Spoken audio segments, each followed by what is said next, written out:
Hai, bersama Yogi sekarang. Hati-hati bagi kalian yang tidak mau menanggung selisih biaya ongkos kirim.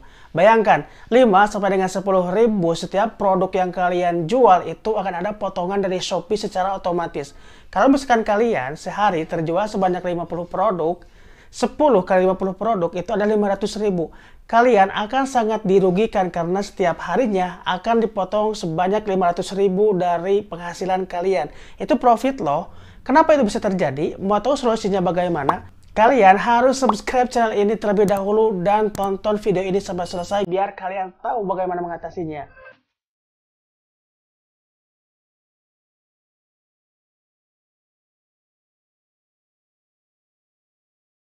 Kesalahan itu sering terjadi ketika kalian tidak tahu bagaimana cara menambahkan alamat Shopee. Untuk menghindari itu, jadi kalian harus mengatasinya dengan bagaimana cara menambahkan alamat Shopee yang baik dan benar sesuai dengan alamat kalian. Solusi pertama untuk menghindari selisih ongkir itu, kalian harus memastikan bahwa alamat yang kalian gunakan itu sesuai dengan alamat di mana barang itu akan dikirim. Karena ketika kalian menggunakan alamat yang salah, misalkan kalian kirim barang dari kota Bandung, dan alamat toko kalian di Kabupaten Bandung, maka itu akan dikategorikan kalian memiliki selisih ongkir. Jadi nanti di keterangannya itu akan ada subtotal ongkos kirim yang akan dibayarkan oleh kalian. Oke, kalian harus hati-hati terhadap itu. Kalau misalkan kalian sebagai supplier dan kalian memiliki barang di rumah ataupun di gudang, kalian harus menggunakan alamat itu. Jadi bukan alamat domisili tempat kalian tinggal. Misalkan kalian tinggal di Kabupaten Bandung, alamat rumah kalian di Kiara Condong, sedangkan toko kalian di Cibiru, maka meskipun beda kecamatan saja itu akan mendapatkan potongan subtotal ongkos kirim. Karena ada beberapa jasa kirim yang perhitungannya sangat ketat. Dari mulai selisih, kemudian jarak. Nah ini permasalahannya itu adalah jarak. Ketika kalian menambahkan alamat di Shopee, makanya perhatikan alamat kalian supaya kalian tidak mendapatkan kasus seperti ini. Ini adalah produk yang mendapatkan potongan subtotal ongkos kirim. Kenapa bisa begitu? Toko dan alamat supplier itu beda. Jadi meskipun satu kota, tetapi kecamatan berbeda itu akan mempengaruhi selisih ongkir. Jadi ketika kalian misalkan di Bandung, lokasi di Cibiru, kemudian kalian mendapatkan tokonya di Cicahem, maka itu akan mendapatkan subtotal ongkos kirim. Karena ada beberapa jasa kirim yang sangat ketat dalam pemberlakuan sistemnya. Itu hanya satu orderan yang mendapatkan potongan subtotal ongkos kirim. Bayangkan, ketika toko kalian mendapatkan banyak orderan setiap harinya, 50 ataupun 100 orderan, kalikan aja, dipotong misalkan harga segini. Kalian kalikan berapa kali 50 atau kali 100.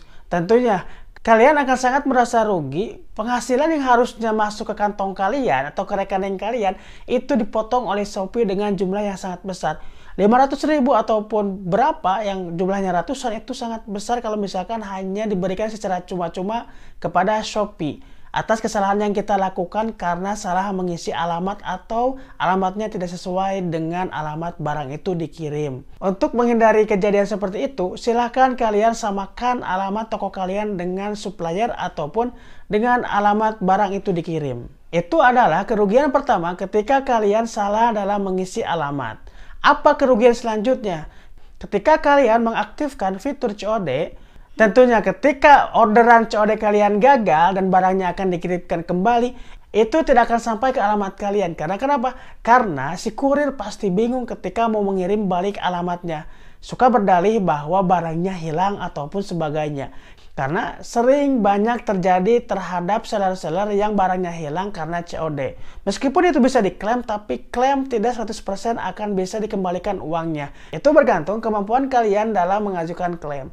Jadi, untuk meminimalisasi kejadian itu, silakan kalian pastikan alamatnya itu sudah benar. Kerugian itu tidak akan berhenti hanya dari dua aspek saja yang telah saya sebutkan. Ada lagi kerugiannya apa? Yaitu kalian tidak akan bisa mengaktifkan jasa instan kurir, yaitu pengiriman melalui Grab. Kalau misalkan kalian mengaktifkan itu, tentunya itu akan meningkatkan penjualan kalian dan menjadikan toko kalian sebagai toko yang benar-benar memiliki barang. Cuman itu tidak akan berhasil kalau misalkan kalian salah menempatkan alamat. Dan kalaupun itu berhasil, Grab akan menolak orderan kalian karena jarak yang berbeda antara toko dengan lokasi pengiriman barang. Bisa jadi Grab akan menerima atau mengirimkan produk kalian kepada customer, tetapi mereka akan meminta selisih ongkir yang kurang kepada customer. Bayangkan ketika customer diberatkan ongkir lagi yang sebelumnya telah ditentukan oleh Shopee dengan harga sekian, misalkan harga 12.000, ketika barang nyampai ternyata Grab meminta ongkos kirim lanjutan. Bayangkan, customer akan sangat kecewa terhadap servis kalian ataupun pelayanan kalian. Apa dampaknya? Toko kalian siap-siap mendapatkan rating yang sangat jelek atau ulasan yang buruk. Sebelum melanjutkan ke pembahasan selanjutnya, silahkan kalian yang belum subscribe dulu channel ini terlebih dahulu supaya saya bersemangat untuk membuat konten setiap minggunya. Kalau misalkan kalian ada pertanyaan, Kak, kan itu untuk supplier, bagaimana untuk dropshipper? Nah, untuk dropshipper sama konsepnya seperti tadi. Kalian harus menyamakan alamat dengan alamat pengiriman barang. Kalau misalkan kalian nih sebagai dropshipper, taruh kalian sebagai orang Bandung, kemudian kirim barang dari Jakarta. Kalian harus meminta alamat supplier kemudian dimasukkan ke alamat toko kalian. Jadi, dalam artian alamat toko kalian harus sama dengan alamat pengiriman barang dari supplier. Jadi seperti itu untuk dropshipper juga. Sama, konsepnya harus sama alamat pengiriman barang dengan alamat toko. Apalagi dropshipper, kalian jangan sampai melakukan kesalahan karena cuan yang kalian dapatkan ketika kalian mendapatkan orderan pertama itu akan sangat dirugikan sekali kalau ada potongan.